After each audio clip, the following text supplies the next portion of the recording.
আসসালামু আলাইকুম everyone, welcome back to my channel. আশা করছি সবাই ভালো আছেন। আজকে আমি চলে আসলাম এঁচোড় অথবা কাঁঠালের তরকারির একটা রেসিপি নিয়ে।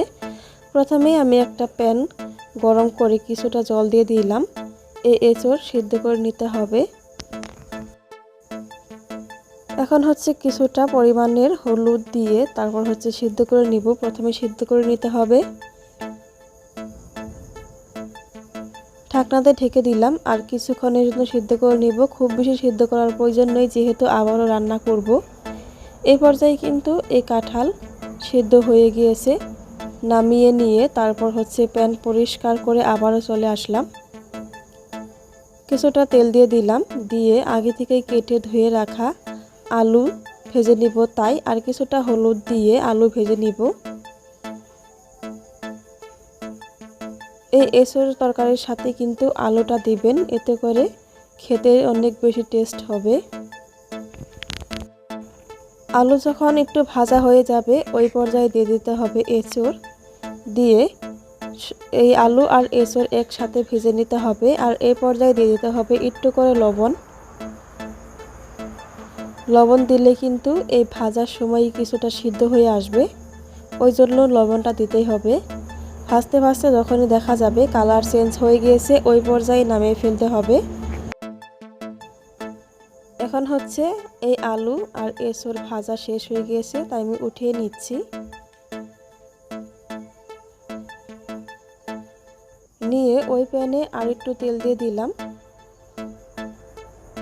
আর এবার দিয়ে দিব 2টা তেজপাতা।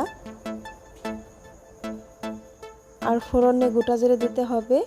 আর 2টি শুকনো লঙ্কা দিয়ে দিলাম।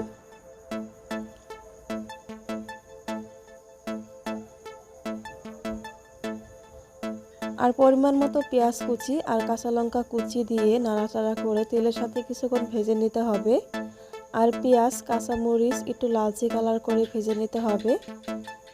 আর এখন দিয়ে দিলাম 1 চা চামচ আদা আর রসুন বাটা, 2টা মিলিয়ে 1 চা চামচের মতো হয়েছে।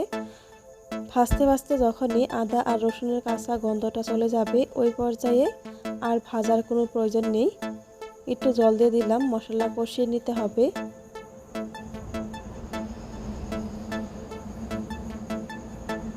একটা একটা করে গুঁড়ো মশলা অ্যাড করে দিব।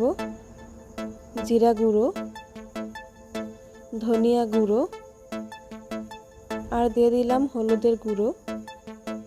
পরিমাণ মতো শুকনো লঙ্কা গুঁড়ো দিয়ে দিলাম। দিয়ে একটু নাড়িয়ে নিচ্ছি। আর লবণও কিন্তু দিয়ে দিতে হবে। আর একটা টমেটো কুচি দিয়ে দিলাম। এই টমেটো কুচি দিয়ে তারপর ঢাকনা দিয়ে ঢেকে মশলার সাথে কষিয়ে নিতে হবে। এখন কিন্তু মশলাটা কষানো হয়ে গিয়েছে আর টমেটো গলে গিয়েছে। আমি একটু বাড়ি দিয়ে নিচ্ছি হালকা করে। আর ভেজে রাখা এঁচোড় আর আলু দিয়ে দিলাম, দিয়ে মশলার সাথে একটু মিশিয়ে নিয়ে কষিয়ে নিতে হবে।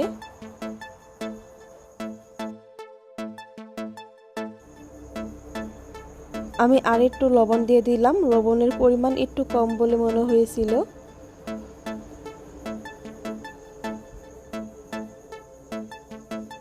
এখন কিন্তু এটাও কষানো শেষ। আমি ঢাকনা খুলেই এমনি কষিয়ে নিয়েছি। আর একটু জল দিয়ে দিলাম, দিয়ে ভালো করে কষিয়ে নিতে হবে। ঢাকনা দিয়ে ঢেকে কয়েক মিনিট কষিয়ে নিচ্ছি। আর এই পর্যায়ে কিছুক্ষণ পর আমি ঢাকনাটা খুলে নিলাম। কাঁঠাল আর আলু কিন্তু কষানো হয়ে গিয়েছে এরই মধ্যে। আর এই পর্যায়ে আমি কিন্তু চুলার আঁচ হাই ফ্লেমে রেখেছি।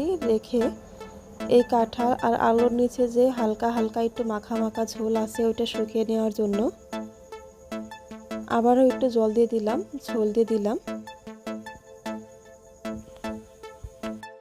মশলার সাথে কাঁঠাল আর আলু খুব সুন্দর করে মিশিয়ে নিয়ে ঢাকনা দিয়ে ঢেকে অপেক্ষা করব সুন্দর করে একটা বলক আসা পর্যন্ত।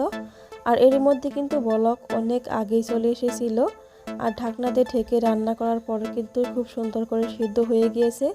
উপর থেকে গরম মশলা গুঁড়ো দিয়ে তারপর চুলাটা অফ করে নিলাম। এখন কিন্তু এটা খাওয়ার জন্য একেবারে রেডি হয়ে গিয়েছে। দেখতে কিন্তু অনেকটাই লোভনীয় হয়েছে। আর যারা কাঁঠালের তরকারি একেবারে পছন্দ করেন না, আমার আজকের এই রেসিপি দেখে আপনারা একদিন হলো বাড়িতে রান্না করে খেয়ে দেখবেন, আশা করছি খুব ভালো লাগবে। আর এরকম সহজ আর মজার রেসিপি পেতে চাইলে কিন্তু আমার চ্যানেল সাবস্ক্রাইব করে রাখতে পারেন। আজকের মতো এই পর্যন্ত, বিদায় জানাচ্ছি। আল্লাহ হাফেজ।